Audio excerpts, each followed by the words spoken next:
శ్రీకృష్ణ లీలలు శ్రీకృష్ణ లీలలు శ్రీకృష్ణ లీలలు శ్రీకృష్ణ లీలలు కృష్ణస్తు భగవాన్ స్వయం. కృష్ణస్తు భగవాన్ స్వయం. శ్రీకృష్ణుడు పూర్ణ వైభవంతో అవతరించిన భగవంతుడు. పోతపోసిన ప్రేమమూర్తి సుమారు 5000 సంవత్సరాల క్రితం తన ఆదర్శనీయమైన జీవితం ద్వారా, అద్భుతమైన బోధల ద్వారా మానవాళిని ప్రభావితం చేసిన కళ్యాణమూర్తి. ఆయన మాటను నమ్మి ఎందరో తరించిపోయారు. ఆయన చూపిన బాటలో చరించి మరెందరో మహాత్ములయ్యారు. ఆయన వైభవాన్ని వర్ణించటంలో కొండంత సాహిత్యం దోర్లి వచ్చింది, వస్తూ ఉంది. ఆయన మహిమను కీర్తించటంలో లెక్కకు అందని కీర్తనలు లభించాయి, లభిస్తున్నాయి. ఆయన జీవితాన్ని చిత్రించటంలో ఎన్నో విచిత్రమైన చిత్రాలు కన్నులకు పండుగ చేశాయి, చేస్తున్నాయి. ఆయన భంగిమలను అభినయించటంలో నృత్యకళ ఎంతగానో ప్రభావితమైంది, అవుతూ ఉంది. ఇన్ని కోణాల్లో ఎన్నో విధాలుగా జాతిని, సంస్కృతిని, శ్రీకృష్ణుని భలే ప్రభావితం చేసిన వారిని మరొకరిని చూడలేము. ఆర్తులకు ఆయనే ఆస్తి, లేని వారికి ఆయనే కలిమి, ఆసక్తులకు ఆయనే బలిమి, ముముక్షువులకు తానే మోక్షం. నమ్మి చెడ్డవారు లేరు, కీర్తించి తరించని వారు లేరు. ఆయనొక ప్రేమ సాగరం, మునక వేయాలేగాని తరువాత అంతా కాంతే, జీవితమంతా శాంతే. ప్రేమ అందరి హృదయాలలో ఉంది. అది తమకే పరిమితమైతే స్వార్థం, పరుల వైపు స్వార్థం లేకుండా పయనిస్తే పరార్థం, పరమార్థం. ప్రేమించటం ఒక గొప్ప కళ. విషయంలో కృష్ణుని మించిన కళాకారుడు ఈ ప్రపంచంలో కనిపించడు. ఆయన ప్రేమలో ప్రపంచం అరచేతిలో అమలకంలా ఇమిడిపోయింది. ప్రేమకు శ్రమ తెలియదు, ప్రేమ శ్రమను సుఖంగా స్వీకరిస్తుంది. బాల్యం నుండి ఈ ప్రపంచంలో భౌతికంగా అదృశ్య మయ్యేంత వరకు అనుక్షణము శ్రీకృష్ణుడు శ్రమిస్తూనే ఉన్నాడు. కాని ఆయన ముఖంలో చిరునవ్వు అదృశ్యమైన క్షణం లేదు.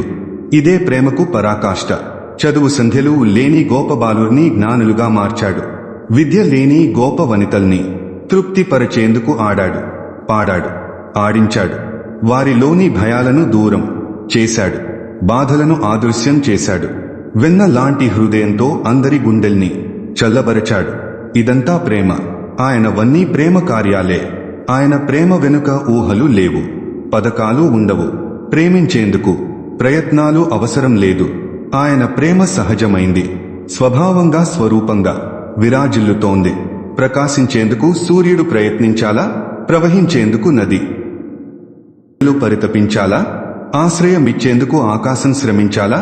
వీచేందుకు గాలి ఊహించాలా? ప్రేమ విషయంలో కృష్ణుడు అంతే. తారతమ్యం లేకుండా నది అందర్నీ చల్లబరుస్తుంది. భేదాలు చూడకుండా గాలి అందరికీ హాయిని పంచుతుంది. ఈ ప్రేమల్ని, త్యాగాల్ని ప్రకృతిలో ఆవిష్కరించింది తానే. పరమాత్మను అనుకరిస్తూ ప్రకృతి ప్రేమిస్తూ ఉంది. జాతి విలువ తెలిసి గోవుల్ని ప్రేమించాడా? రూప వైభవాన్ని చూచి కుబ్జను కనికరించాడా? కులాన్ని చూచి గోపికల్ని అనుగ్రహించాడా? ధనాన్ని చూచి కుచేలుని కాపాడాడా? ఈ భేదాలు పరమాత్మకు తెలియవు. అందుకే ఆయన సముడు. భక్తులు అంతే. ఏ గూటి పక్షికి ఆ గూటి పలుకే. కృష్ణ భక్తులకు కృష్ణుని హృదయమే. నాస్తి శేషు జాతి విద్యా రూపకుల ధన క్రియాది భేద.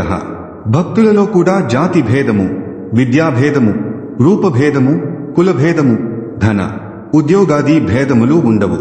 కనుక కృష్ణ భక్తి ప్రేమమయమైన ఆదర్శ సమాజాన్ని ప్రపంచంలో ఆవిష్కరిస్తుంది. ఆదర్శాన్ని వాంఛించేవారు, అభ్యుదయాన్ని కాంక్షించే వారు సదా శ్రీకృష్ణుని, ఆయన జీవితాన్ని హృదయంలో భావిస్తూ ఉండాలి. ఆ రూపం ఎవరిదో కాదు, కృష్ణునిది. ఆ రూపం నీకు శ్రీకృష్ణుని స్మృతికి తెస్తుంది.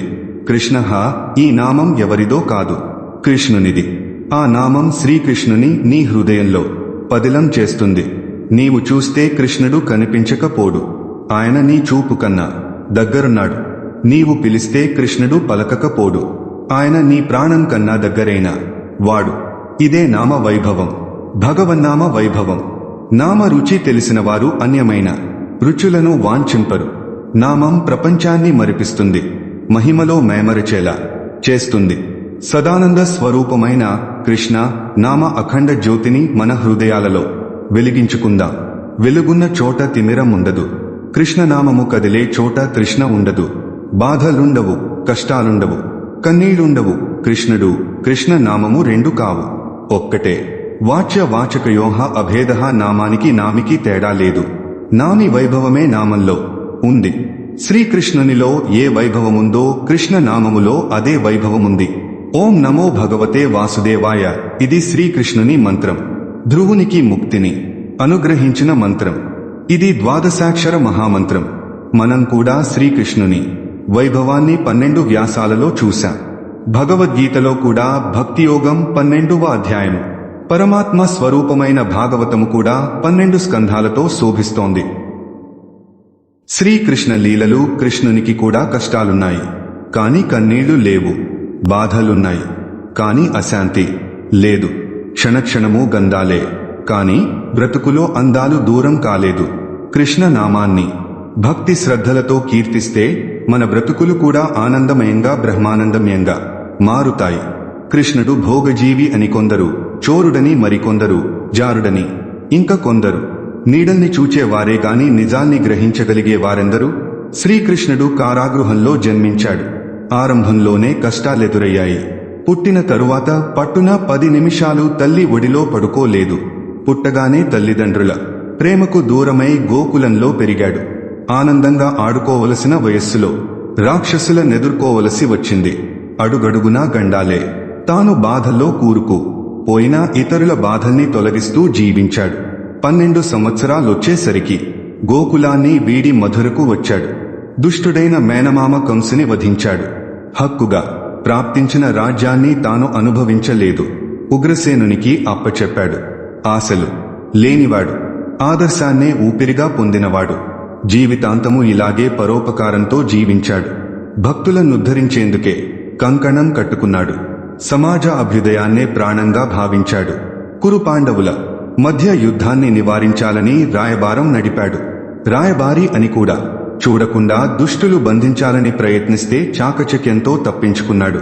యుద్ధం అనివార్యమైంది. 14 భువనాలను కుక్షిలో నింపుకున్న పరమాత్మ అయిన అర్జునుని రథచోదకుడుగా వెళ్లేందుకు నిరాకరించని నిష్కామ కర్మయోగి, కర్తవ్య విముఖుడై అర్జునుడు యుద్ధరంగంలో చతికిలబడితే కర్తవ్యాన్ని, ధర్మాన్ని బోధించి నిలబెట్టిన అసమాన ప్రజ్ఞానిధి. రాజ్యం పాండవులకు దక్కింది.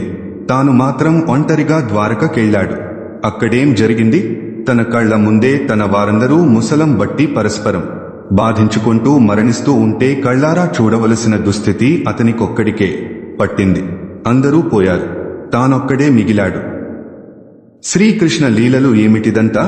ఎవరికుంటుంది ఇలాంటి జీవితం? ఒక నిర్జన ప్రదేశంలో పడుకుని ఆలోచిస్తున్నాడు.